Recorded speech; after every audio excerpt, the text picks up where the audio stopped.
Gotham Knights is a massive game with the biggest Gotham City we ever get to explore, multiple playable characters that all seem to play completely different with unique gadgets and moves. I want to share many examples of that and also other info that is very handy to know before you start playing. Like, we now learned the file size as shared by PlayStation Game Size, so this for PS5, but it will likely be similar for other platforms. We also got the first footage for the really good looking deluxe edition suits, especially the glide for Batgirl looks amazing in the Beyond suit style outfit. Like, there's really a ton to go over. Of course, if you are curious or excited for Gotham Knights, then leaving a like on the video would really help me out. Subscribe, because we got way more videos on the game coming your way, and let's go. The new cinematic trailer looked really awesome. It might not be gameplay, but it does show all the knights kicking ass in Gotham against the many factions we can fight in the game as well. There is of course a good reason why we're looking at these 4 characters instead of Batman, because in this version of Gotham, which as you might know is separate from Rocksteady's Arkham trilogy, Batman dies at the start of the game. So we will see how each of the 4 heroes mourns his death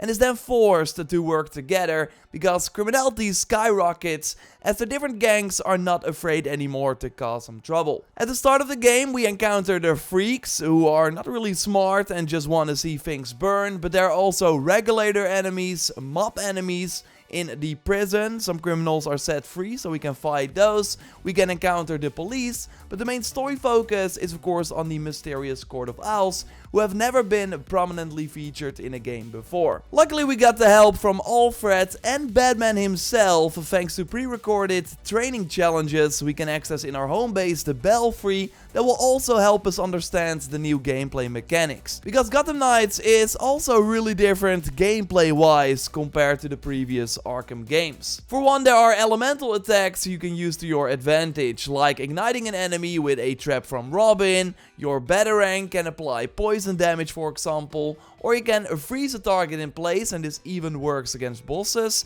or deal a lot of shock damage. These elemental attacks can be enhanced with new equipment that you find in a chest or from an activity, or you can also craft them yourself if you got the resources. There are 3 different gear categories: outfits, melee and ranged weapons, with the weapons being able to increase the elemental buildup, and we also see an icon indicating which element is increased. There are also mods that you can put on your gear to increase the overall stats. Like, at this point, it's still hard to know what the impact of this loot system will be. Like, we have to play the full game for that, but if done right, it could mean a lot of replayability and the fact that every hero has multiple ways to play them. So that even if we, for example, play together and we both play Red Hood, that it still feels like a completely different hero. Another big gameplay difference that we also mentioned in our previous video, which I will link to at the end of this one, is that none of the knights are able to parry, so we instead have to dodge to ignore damage. There's still a counter from a dodge, which looks quite powerful, but yeah, you still have to move out of the way of the enemy and then can hit them back instead of stand in one place and parry all the incoming hits. Gotham Knights still rewards timing though, as doing a perfect dodge or landing hits in perfect succession will give you momentum, which will fill the bar in the bottom right corner of the screen. This is needed for special momentum abilities. Now, it's super easy to understand that a Red Hood with his guns will play super different from Batgirl, but it's especially these abilities that make each hero, also the more melee oriented ones, completely different. There are 8 of these abilities you can all access during combat through the ability wheel, with Batgirl, for example, really focused on gadgets. One of the things she can do is activate a healing drone that will also attack nearby enemies. While Nightwing is more focused on acrobatic moves, so can leap to an enemy. Red Hood has the really powerful bouncing bullet you've maybe already seen before. I would not be surprised if this turns out to be the most powerful ability in the game. And Robin has his signature decoy, so he can alert targets away from him, and also with one of the skills you can have that decoy do elemental damage on the inevitable explosion. Like, there are many skills that enhance your abilities, as we see in footage here from fighting Cowboy, just like brand new moves that you only unlock in the skill tree, like Human Bomb for Red Hood, which lets you drop a bomb onto an enemy, throw that enemy away, and they can shoot the bomb to detonate it. Nightwing has revive darts to instantly revive a co-op partner from far away, while Robin can do a special takedown from a vantage point, which is kinda hard to see here, but of course really awesome to remain in stealth. And every skill tree focuses on one particular playstyle. For Batgirl, for example, she has one focused on 1v1 combat, enhancing her powerful beatdown skill, but if you invest points in grit, you can take way more damage before you go down, so become way more tanky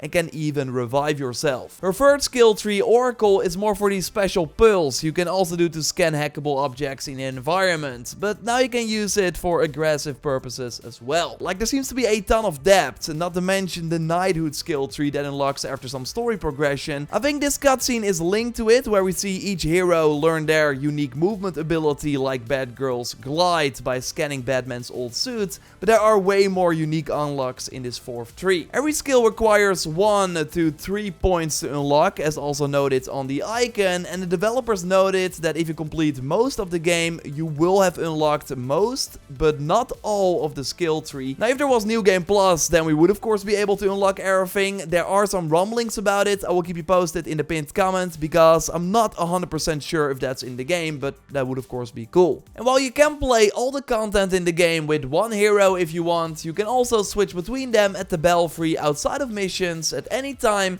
by walking up to their suits. Skill points are shared, so you don't have to start from scratch when you switch to a hero you've never played before. No, you can immediately spend the skill points that you've also earned on other characters. The max level has not been confirmed yet. It might be 30. We at least do know that there's a trophy or achievement linked to reaching the max level as any member of the Bat family. Thanks to these trophies, we also learned about Bruce Wayne's hidden audio recordings we can find in the world, and you should be able to spot these collectibles by looking for these glows in Gotham City, as we see in footage here from Xbox On. Here they found a Batarang. Seems like these are in the same spot, because we also have similar footage from PS5 trophies, who also shared other collectibles in the game. So there are 60 of these Batarangs, there is street art, and we also have to scan landmarks, likely similar to the landmarks in Spider-Man. And there are trophies and achievements for collecting all these specific items. The main activity in the open world though are the many crimes that you can easily spot by opening up the world map. Here we also see a difficulty indication, likely based on your level versus the level of the enemies, which faction you'll be facing, and what the rewards will be, which in this case are a ranged item,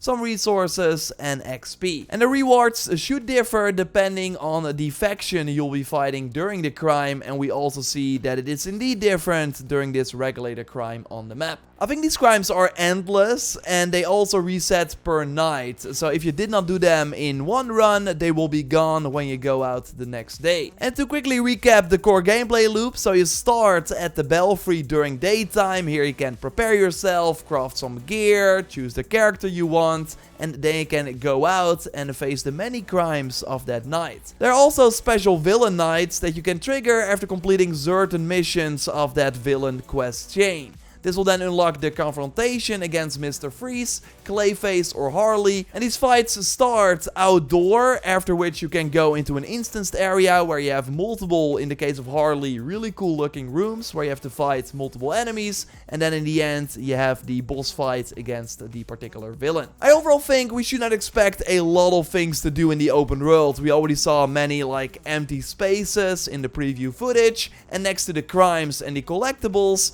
there seems to be one other activity, which includes the Bat Cycle time trials. So while exploring Gotham, you can at any point summon your Bat Cycle and go through the city, but during these time trials you want to do it as fast as possible. And what is cool is that actually when playing in co-op, it becomes a race to see who crosses the finish line before the other player. And really, apart from the fact that there is no crossplay, everything else regarding the co-op sounds really great. Good to note is that there is no trophy or achievement tied to this, so you can get the platinum while playing solo, which is great. But if you do have someone to play with, then I do think you're gonna have some fun in Gotham City. For one, you are completely untethered, so I can fight crime in the north part while you defeat enemies in a completely different districts on the opposite side of the map. But the moment support, I initiate an instant level, so go to Blackgate for example, then the second player will have to join too. But the nice part is, if that second player then reaches the Blackgate mission in their game, they can completely skip it because they already completed it in co-op before. Next to co-op focused skills that are nice during combat, there are also special takedowns you can do together. You can of course revive the other player by going to their body, and there will be a kind of competition, as at the end of each mission you will see a scoreboard indicating how each player did, with even green numbers noting who defeated the most enemies and did the most damage. So they can also make fun of each other by using one of the many emotes. Good to know though, there are no microtransactions in Gotham Knights. Of course, having different looks for your hero will in particular be nice in co-op. You unlock them after getting the specific suit as a gear drop, which will then also unlock the appearance in Transmog. So you can rock that look without impacting your gear power. You can also customize parts of the outfit, which make them look quite different. We already touched on this in our previous video. Just subscribe for way more on Gotham Knights. We of course also bring you a ton of spoiler-free guides and tips and tricks around launch. A like on the video would really help me out. And check out the previous video I mentioned a couple of times with way more info by clicking on the screen. I will speak to you soon. Goodbye.